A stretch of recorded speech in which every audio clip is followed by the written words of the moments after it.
OK, bonjour deuxième. Voici la vidéo pour unité 7, leçon 12. Finalement, ça c'est la dernière leçon de unité 7. Et on va apprendre aujourd'hui à propos d'une forme différente d'une équation. So, vous savez qu'à ce point, on a travaillé seulement avec la forme canonique, right? So, cela, c'est la forme canonique, OK? Aujourd'hui, on va travailler avec la forme standard, OK? Puis la forme standard pour une parabole regarde comme ça. So, c'est un trinôme avec un terme x au début, ou x carré au début, x au milieu et un terme constant à la fin.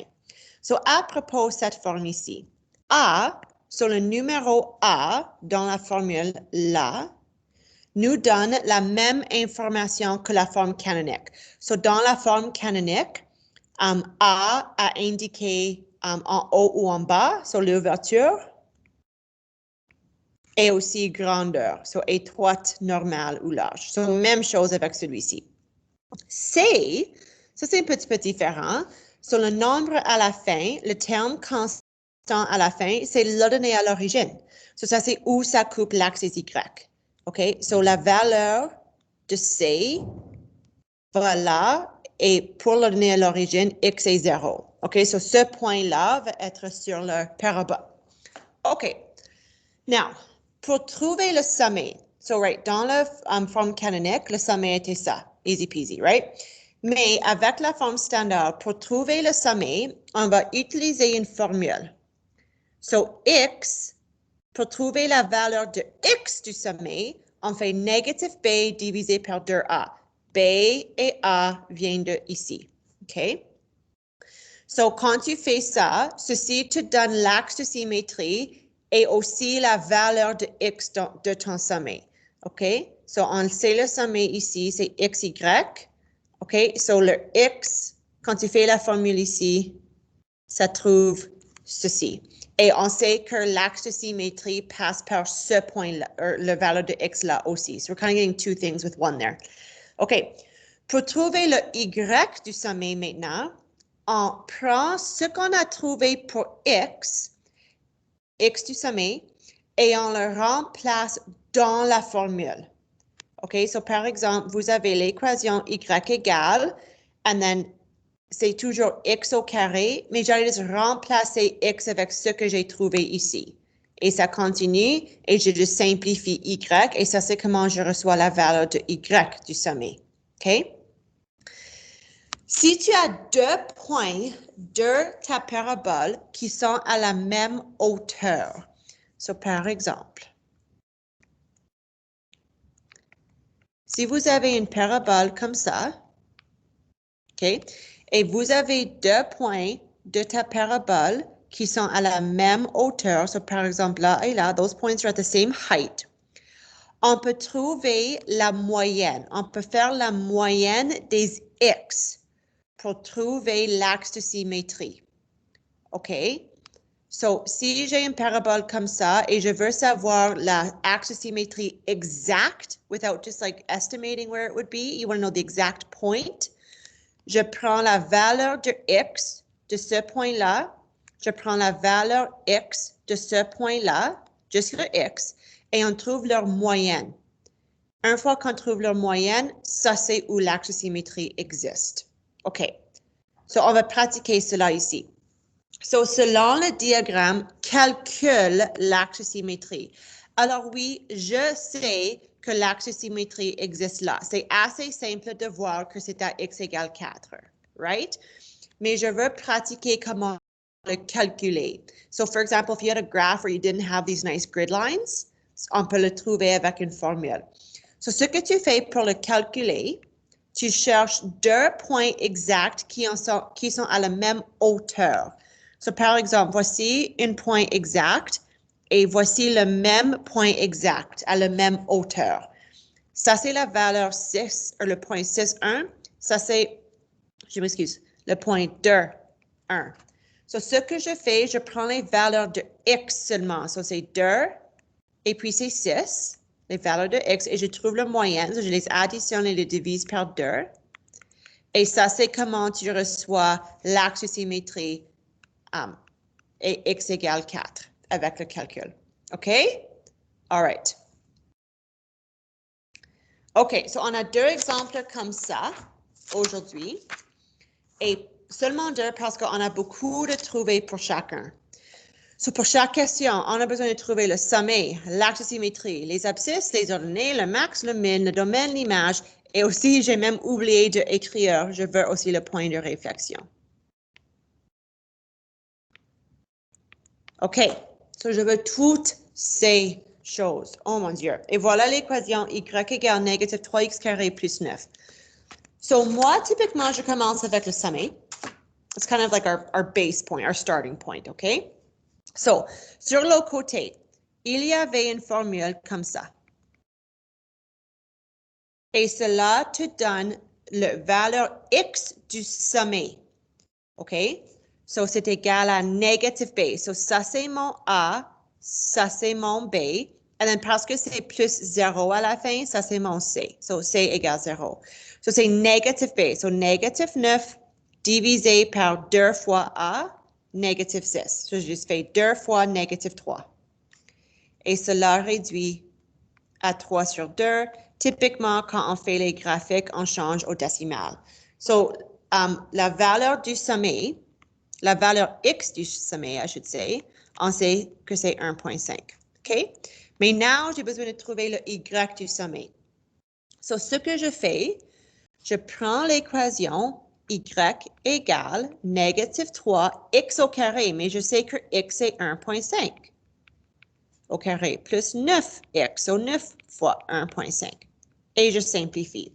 So, tu fais 1.5 au premier au carré, c'est 2.25, additionné à 13.5. Ceci égale négatif 6.75.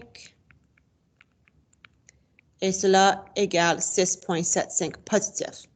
So, voilà la valeur de y du sommet. And if you want to just draw that right now, we can. So, je cherche 1.5 et 6.75. So, c'est comme environ là. Voilà le sommet. OK. Now, l'axe de symétrie, ça c'est la prochaine. L'axe de symétrie, c'est toujours une ligne verticale qui passe par le x du sommet. So, l'axe de symétrie existe à 1.5. OK? Tu peux même le dessiner maintenant. On sait toujours que l'axe de symétrie passe par le sommet. OK, voilà. OK, now, prochainement, j'ai fini le sommet, j'ai fini l'axe de symétrie, ensuite les abscisses et les ordonnées. So, pour les abscisses, j'allais le faire ici. I'm just going to zoom in a bit. OK. So, on sait que pour abscisse, je remplace y avec 0. So, 0 égale, and then je recopie l'équation négative 3x carré plus 9x. OK. So, you guys, à ce point ici, ça c'est où il faut isoler x. J'ai besoin d'isoler x ici, mais comme vous pouvez voir, ça c'est une équation quadratique à cause de 2. Je vous enseigné dans la première moitié de l'unité 3 méthodes de résoudre les équations quadratiques. OK? Méthode 1 était la factorisation. Méthode 2, c'est la méthode de la racine carrée. But la méthode de la racine carrée will not work here. I told you when I taught you guys that lesson that on peut seulement utiliser méthode B, la racine carrée, when there's just an x squared, but not that guy. You're not allowed to have the double x's pour méthode de racine carrée. On utilise la méthode de racine carrée pour la forme canonique, always. OK? Parce qu'il y a un seul x là. OK? So ici, tu as besoin d'utiliser méthode 1, la factorisation, si possible, ou, oh, I'm just trying to get rid of that. Blue, go away. Ou la méthode 3, qui est la méthode de la formule quadratique. OK? Moi, j'aime toujours essayer la factorisation. Je pense que c'est plus simple. So, je vois que pour factoriser celle-ci, je enlève ce qu'il y a en commun. So, je peux enlever le négatif 3 x. Ça, c'est ce qu'il y a en commun à chaque terme. Quand je divise, négative 3 divisé par négative 3, c'est 1. J'avais x au carré, mais j'ai enlevé 1, alors j'ai 1 qui reste. Et then 9 divisé par négative 3, c'est négative 3 et x moins x annule.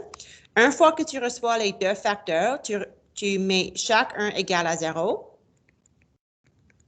Alors ici, quand je divise chaque côté par négative 3, je reçois x égale 0. Et ici, je reçois x égale 3. OK? So voilà tes abscisses. Vous avez une abscisse quand x égale 0, y égale 0. Quand x égale 3, y égale 0. Voilà tes abscisses. OK. Et si tu veux, tu peux les dessiner. So je sais que j'ai un point à 0, 0 et je sais que j'ai un point où x égale 3. All right. Ensuite, l'ordonnée. Ça, c'est facile. Don't do too much work. L'ordonnée, comme j'ai expliqué sur l'autre côté, c'est toujours le terme constant. OK? So ici, l'ordonnée, tout simplement, se trouve où y égale 0, parce que ça, c'est le terme constant à la fin. All right? Et quoi d'autre? So, j'ai fait les abscisses, j'ai fait l'ordonnée, j'allais trouver le point de réflexion après. OK, so max et min. J'allais le montrer ici. Ça, c'est une max. Je sais que la parabole va ouvrir en bas. Alors, c'est une max à la valeur de Q ici ou la valeur de Y qui est 6.75. So, voilà, j'ai trouvé ça. Domaine et image. OK, on n'a pas fait ça pour un long temps. So, domaine indique les valeurs de X que le graphique touche. So, j'allais joindre les 3 points maintenant parce que j'ai trouvé tous les points. OK? So, j'ai indiqué sur une autre leçon que le domaine pour une parabole, c'est toujours comme ça. À cause des flèches ici, ça continue pour toujours, toujours. Je ne sais pas où ça finit à la gauche ni à la droite. OK? Mais pour image, on sait que le graphique commence à une valeur de 6.75 et va en bas. So, ça devient plus petit que ça. So, on dit que Y est plus petit ou égal à 6.75. Et voilà le domaine. OK? Point de réflexion se trouve ici. Right? Ça, c'est l'ordonnée à 0, 0. So, point de réflexion, c'est ici. Alors, la valeur de Y ne change jamais. OK? So, c'est 0 pour cela aussi. Mais c'est 3 pour X. OK? Je veux juste vous dire une autre façon de trouver le point de réflexion. Pour trouver le point de réflexion sans le dessiner, without having to look at the graph, ce que tu fais, tu regardes à l'ordonnée. So, l'ordonnée, c'est le point 0, 0, right? Pour l'ordonnée et le point de réflexion, la valeur de Y va jamais changer. Those will be the same. So, the Y value won't change. Then, pour recevoir la valeur de X pour le point de réflexion, tout ce que tu fais, tu prends la valeur de X ici and you double it. Ou tu peux prendre l'axe de symétrie, même chose, and double it. OK? So, X est égal à 1.5 pour le sommet. So, j'ai juste fait fois 2 et c'est égal à 3. Et ça, c'est comment tu trouves l'autre valeur pour le point de réflexion. That will always work. OK? All right. So, voilà, j'ai trouvé tout ce que ça demandait. On va faire une autre. All right. So, même chose, j'allais commencer avec le sommet. Pour trouver le x du sommet, j'utilise la formule ici. Négatif b égale 2a. OK. So, ici, a, le nombre ici est égal à 1. B est égal à 1 aussi. So, quand je remplace, ça devient négatif 1 sur 2 fois 1. So, négatif 1 demi. So, le x du sommet, c'est négatif 0.5. OK? Now, je prends ça, je prends l'équation et où je vois une x, je remplace avec négatif 0.5. So, j'ai juste pris l'équation ici et où j'ai vu une x, j'ai remplacé avec négatif 0.5. So, ça devient 0,25 moins 0,5 moins 2. Et cela, c'est négatif 2,25. OK? So, j'ai juste trouvé que le sommet ici, x égale négatif 0,5 et y est négatif 2,25. This time, I'll wait till the end to draw everything. OK. Ensuite, j'allais trouver, what's next? L'axe de symétrie, that's easy. Axe de symétrie existe à la valeur de x. So, j'ai une droite horizontale à x égale négatif 0,5. OK, maintenant, j'allais faire mes abscisses. This is kind of the hardest part. Je remplace y avec 0. So, j'ai 0 égale x carré plus x moins 2. Et juste un autre rappel, j'ai expliqué ça déjà dans une autre leçon, mais f de x et y veut dire la même chose. So I'm just kind of replacing f de x avec 0 aussi. Same as replacing y with 0. OK. So maintenant, tu as besoin de faire une des méthodes de factorisation. Comme j'ai déjà, une des méthodes de résoudre. Comme j'ai déjà expliqué, tu ne peux pas faire méthode B, la méthode de racine carrée, because you have double x's. So, cela laisse la méthode de factorisation ou la formule quadratique. Ça ne fait rien à moi ce que tu veux faire. Moi, typiquement, j'aime essayer la factorisation. Je pense que c'est plus simple. So, la méthode de factorisation pour un trinôme comme ça, c'est pense de deux nombres qui multiplient pour négatif 2 et les mêmes deux nombres additionnent ou soustraient pour 1. So, la seule façon de multiplier pour 2, c'est 2 fois 1. And those could also give me a plus 1 si je faisais ça. OK? So, assurez que vos symboles fonctionnent. Check. Positive 2 fois négatif 1 te donne négatif 2. That's beautiful. And then positive 2 moins 1 te donne positive 1. So, ça fonctionne. Tu mets chaque 1 égal à 0 et tu reçois que les abscisses se trouvent à négatif 2 et 1. OK? So, l'abscisse ici, c'est négatif 2, 0 et 1, 0. Si tu utilises la formule quadratique, ça va fonctionner aussi. It'll give you the same answer. OK? L'ordonnée, ça c'est facile parce que c'est tout simplement le terme constant de l'équation. So, le terme constant de l'équation était négatif 2. All right. Now, j'ai besoin de faire encore domaine. So, domaine est toujours le même. Image. OK, so pour image, on a besoin de déterminer, premièrement, si le sommet est un max ou min. So, I'm going to start drawing him in now. So, le sommet, c'est négatif 0,5 et négatif 2,25. So, négatif 0,5, c'est environ là. And then négatif 2,25, c'est environ là. So, voilà mon sommet approximatif. All right? Now, je sais que j'ai une ordonnée à négatif 2, une abscisse à négatif 2 et une autre à positif 1. OK? Et je sais que l'ouverture est en haut. C'est en haut à cause que le terme A là, c'est positif. So, voilà la parabole. OK? So, premièrement, je sais que j'ai une min à négatif 2,25. OK? So, pour l'image, je commence ici et ça monte. It goes up. So, y est plus grand que ou égal à le négatif 2,25. OK? Et qu'est-ce que je manque? So, domaine, image, point de réflexion. OK. So, we're going to try it that other way. So, on sait que l'ordonnée où ça coupe l'axe.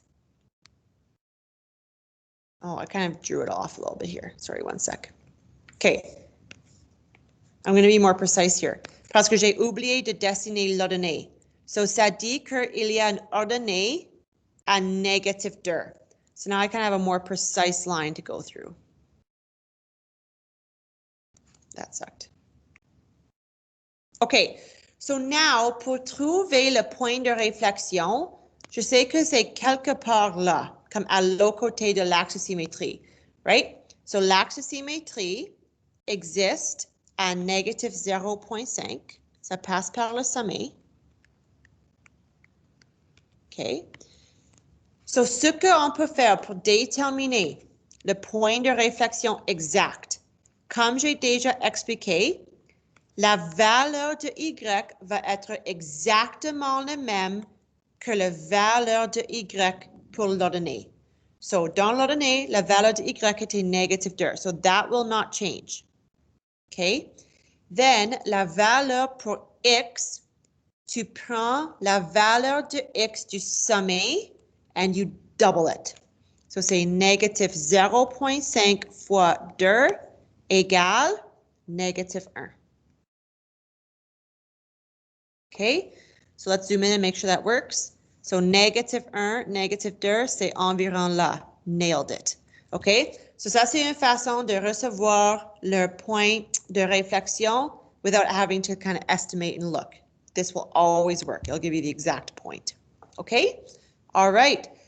So ça, c'est tout. So le devoir est attaché. Là, il y a, je pense, seulement 5 questions. So, pour les 5 questions, il y a 5 équations. Tu as besoin de trouver toute l'information comme j'ai juste vous montré and then esquisser le graphique. OK? Beaucoup de les graphiques contiennent les décimales. Like this, for example, you have lots of decimals everywhere. So that's why this is really handy to find the point de réflexion. It's going to be kind of hard just to find it on the graph. So that's why I highly recommend using that little formula there, which is the y value is the same as the y value in l'ordonnée, and then tu prends le x du sommet et tu fais fois 2 pour trouver la valeur de x pour le point de réflexion. OK? All right. Bonne chance.